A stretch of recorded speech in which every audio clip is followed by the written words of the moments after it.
कैसा लगा खाना आपको? बहुत मजे का है। बड़े अरसे बाद इतना अच्छा खाना खाया। Very thank you. वैसे तुमने वो सुना, तनख्वाहों में इजाफा हो गया? रियल? कितना? भाई मैं तो फेडरल हूँ तो मेरा 25%, तुम सुबह ही हो ना, तुम्हारा 10%। ओके। अपनी अम्मी को बता देना उनके लालची दामाद की तनख्वाह में इजाफा हो गया। भाई तनख्वाह से कोई पैसे नहीं लेंगे।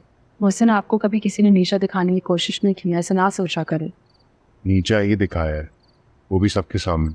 तनख्वाह में जितना भी इजाफा हुआ है आधा बिल तुम्हें देना होगा। हाँ याद आया, वो मैंने गैस का और बिजली का बिल टेबल पे रख दिया। हिसाब किताब का बड़ा खरा हूँ मैं।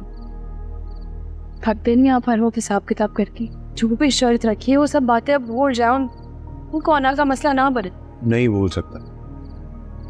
तुम्हारी माँ ने सबके सामने जो मेरी बेइज्जती की है, मैं नहीं भूल सकता। लेकिन गिरना तो होगा ना, इस तरह कैसे चलेगी जिंदगी? आखिर कब तक हम एक दूसरे से यूं झगड़ते रहेंगे और कब तक आप मुझसे हिसाब किताब मांगते रहेंगे? सारी जिंदगी।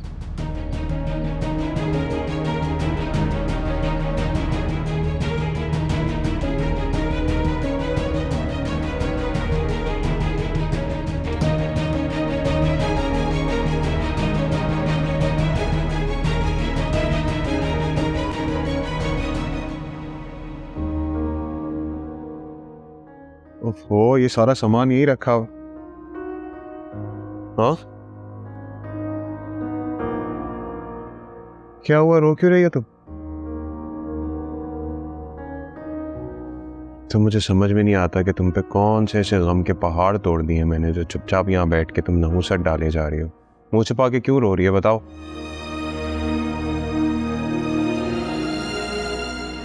अब आंसू भी आपसे पूछ कर बहाने होंगे? ये कोई वजह तो होनी चाहिए ना रोने की। ग्रोसरी स्टोर पर मैं आपको आपका बिल दे देती। यूं मार्केट में सबके सामने मुझे शर्मिंदा करने की क्या जरूरत थी?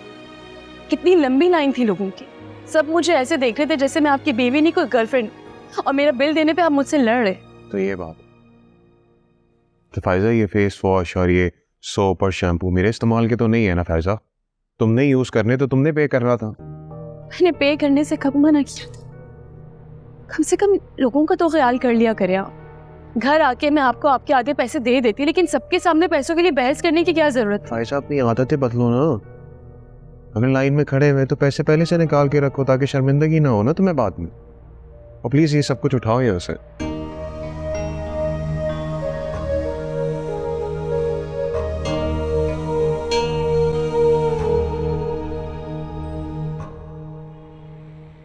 मोहसिन, चाय। ओह थैंक यू, बहुत तलब हो रही थी चाय की। पीछे पड़ जाती और जिद में आ जाती और कोई काम नहीं है इनके पास। हाँ वैसे कह तो आप सही रही हैं आप ही। मेरे समझ नहीं आता ये कैसे लोग होते हैं जो अपनी क्या हुआ? बेटी की तस्वीरें ऐसे लोगों के हाथ में थमा देते हैं। मुंह क्यों लटका हुआ है तुम्हारा? कॉल आ रही थी ना तुम्हें सुबह किसी की? मम्मी की कॉल थी। अच्छा, क्या कह रही थी? मैंने कॉल पिक नहीं की क्यों? क्योंकि मुझे बात नहीं करनी। क्यों नहीं बात करनी? मैंने तो तुम्हें मना नहीं किया बात करने से।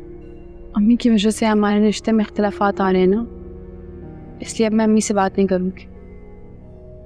और मैं चाहती हूँ कि हम सारी शर्तें, सारी बातें, सब कुछ भूल जाएं और इस रिश्ते का नया आगाज करते हैं। नहीं बुला सकता मैं, चाह के भी नहीं बुला सकता।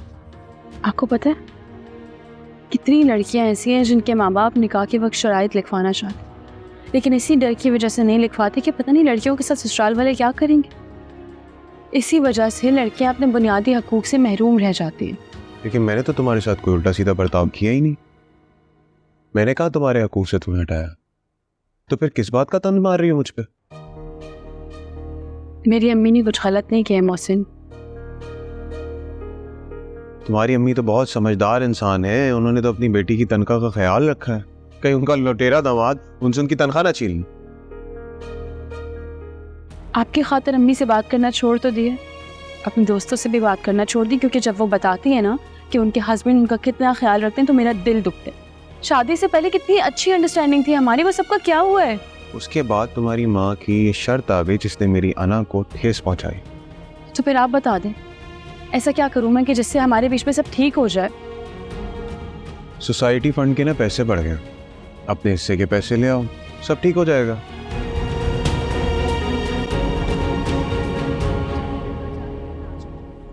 उनके घर वालों के पीछे पड़ जाओ। हर एक चेहरे पे लिखी हुई है एक अजनबी दास्तां।